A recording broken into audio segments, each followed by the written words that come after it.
देखो बेटा, तो ये जो बंगाल था, अवध, मराठा, राजपूत और हैदराबाद, इनकी जो सेना थी, इन सेनाओं में ये क्या थे, सैनिक के रूप में कार्य करते थे। ठीक है। अब देखो, बंगाल के जो नवाब थे, 1707 में औरंगजेब की मृत्यु हो जाती है। 1707 में जो औरंगजेब था, हाँ, औरंगजेब की मृत्यु हो जाती है। ठीक है। तो इसने मुर्शिद कुली खां को जो है बंगाल का सूबेदार बनाया। 1714 के आसपास वो नवाब बन जाता है। फिर 1717 में जो इसके बाद के जो मुगल शासक थे वो अयोग्य थे। ठीक है। तो 1717 में जो फर्रुखसियर था, ठीक है, उसने अंग्रेजों को जो है गोल्डन फरमान दे दिया, व्यापार करने के लिए बहुत सारी छूट दे दी थी। ठीक है। तो फिर क्या हुआ, मुर्शिद कुली खां के बाद में मुर्शिद कुली खां ने जो है बंगाल के नवाब के रूप में 1726 तक कार्य किया करा। 1726 में इसकी मृत्यु हो जाती है। इसके बाद में इसका उत्तराधिकारी जो है सुजाउद्दीन बना। सुजाउद्दीन ने 1 साल काम करा। ठीक है, सॉरी, सुजाउद्दीन ने जो है 13 साल तक काम करा। फिर 1738 के आसपास, 1738 से 40 तक, ठीक है, सरफराज खान बंगाल का नवाब रहा। इधर सरफराज खान ने जो है अलीवर्दी खां को बिहार का सूबेदार बनाया और उसकी प्रतिभा से खुश होकर के उसे जो है नवाब भी बना दिया। ठीक है। 1740 में गिरिया के युद्ध में अलीवर्दी खान ने सरफराज खान को युद्ध में परास्त किया, उसकी हत्या कर दी, निमटा काम। 1740 से 1756 तक अलीवर्दी खां जो था वो क्या रहा, वो बंगाल का नवाब रहा। यहाँ तो कोई दिक्कत। अब हमने ये चीज़ें जो देखी है बंगाल के बारे में देखी। शेष भारत में क्या हो रहा था, ठीक है, देखो, शेष भारत में जैसे आपके मराठा थे, ठीक है, अगर हम शेष भारत की बात करें तो शेष भारत में जो राजपूत शासक थे, ठीक है, ये अपने सीमावर्ती राज्यों पर अटैक कर रहे थे, आपस में लड़ रहे थे। ठीक है। उसके बाद जो मराठा थे, मराठा हैदराबाद वाले और कर्नाटक वाले, ये आपस में युद्धों में व्यस्त थे। ठीक है। इसी दौरान में जो है आपका जो मैसूर था, ठीक है, वहाँ पर भी इनका जो है आक्रमण चल रहा था, उससे लड़ाई वड़ाई चल रही थी इनकी। ठीक है। उसके बाद में मैसूर हो गया। ठीक है। उसके बाद में,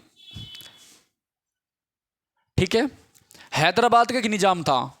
हैदराबाद का जो निज़ाम था वो कभी अंग्रेजों के साथ मिल जावा था, कभी वो मैसूर के साथ मिल जावा था, कभी मराठों के साथ मिल जावा था। ठीक है।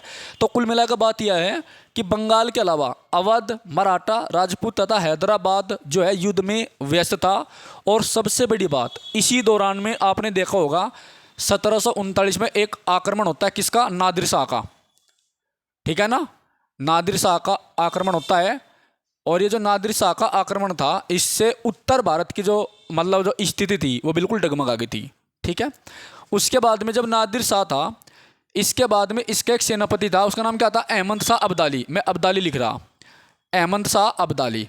इसने 1748 से लेकर और 61 तक कई अटैक करे, कम से कम 8-9 बार इसने आक्रमण करा।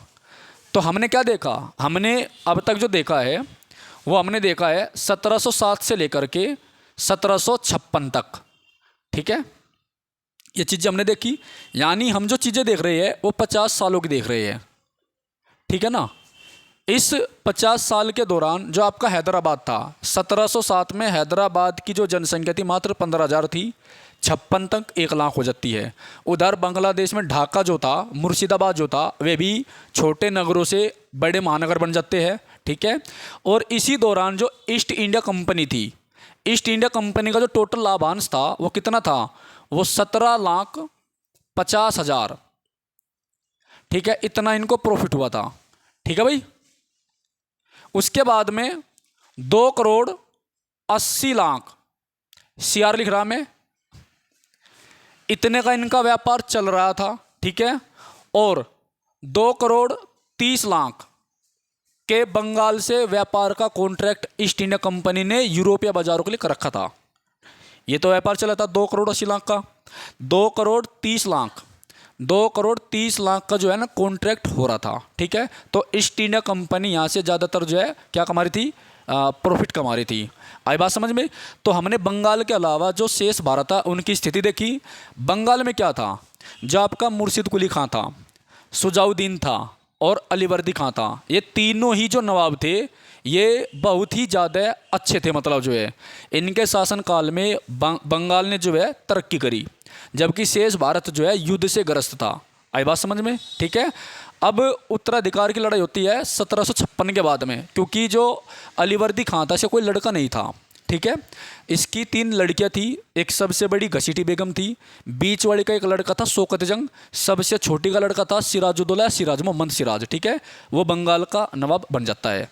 यहाँ तक कि हमने बंगाल के बारे में देखा, ठीक है। उसके बाद में अब हम अपने इस पाते हैं सन्यासी विद्रोह पे। तो इनकी जो सेना थी, सैनिक जो थे, ये जो सैनिक थे ये आपके जो सन्यासी थे पहले यही सैनिक थे। लेकिन उस समय क्या होता है 1770 में, इधर आ रहा है 1770 में बंगाल में इतिहास का सबसे बड़ा अकाल पड़ता है। और वो अकाल इतना बड़ा होता है कि बंगाल की 1/3 जनसंख्या मतलब 3 करोड़ के आसपास लोग मर जाते हैं, ठीक है, अकाल से। खाने पीने की चीज़ें खत्म हो गई थी, अर्थव्यवस्था तहस नहस हो गई थी। तो जो सैनिक थे जो अच्छा जीवन यापन कर रहे थे वे बिल्कुल कंगाल होगी, ठीक है। कंगाल होने के बाद में जब उनके पास रोजी रोटी नहीं रही, अब इतनी मतलब बड़ी तादाद में लोग मरे, तो वहाँ पर महामारी फैल गई थी। महामारी फैलने के बाद में उन्होंने जब फिर सशस्त्र उठाने शुरू करे, ठीक है, उन्होंने जब लोगों को लूटना शुरू कर दिया।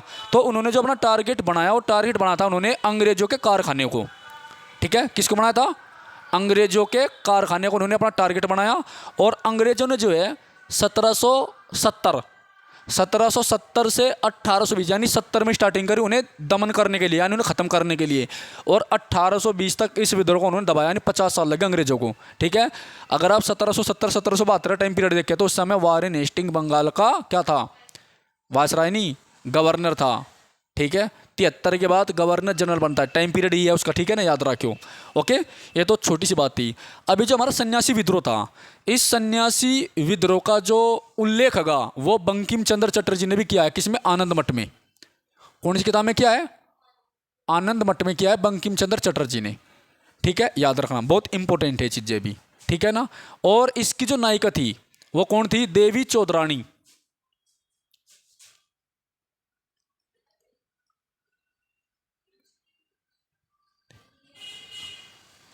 इसने इस आंदोलन का नेतृत्व किया, ठीक है। कौन हो गया, कोई बात नहीं,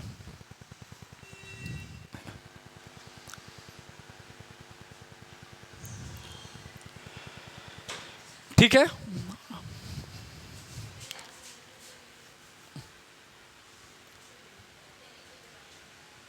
अब ठीक है,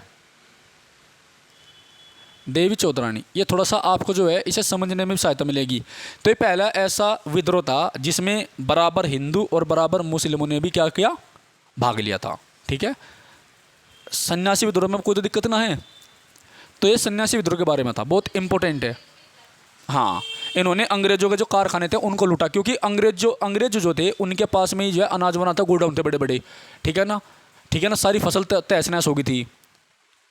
ये इतिहास का सबसे बड़ा अकाल था बंगाल का, 3 करोड़ लोग मरे थे उस समय, ठीक है ना। बंद कर दे यहीं पर।